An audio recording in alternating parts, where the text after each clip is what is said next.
প্রিয় দর্শক, কিভাবে গোসল করতে হয় গ্রামের বাড়িতে আসে দেখেন। আমি এখন লাভ দেবো, সবাই দেখবেন।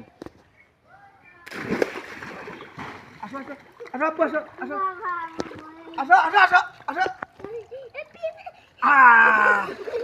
এই যে বাচ্চা কাচ্চাদেরকে, যারা ছেলে পেলে, এদেরকে সাঁতার কাটা শেখাতে হয়।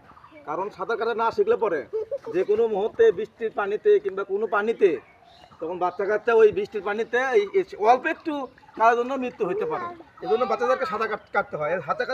সাঁতার কাটা কীভাবে শেখাতে হয়, কীভাবে করতে হয়, কি এই বাচ্চাদেরকে আপনি সাঁতার কাটা শেখাবেন, এটা দেখাবো।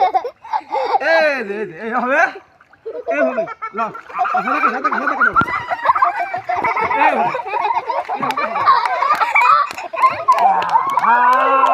ঠিক আছে, এইভাবে সাঁতার কাটতে হয়।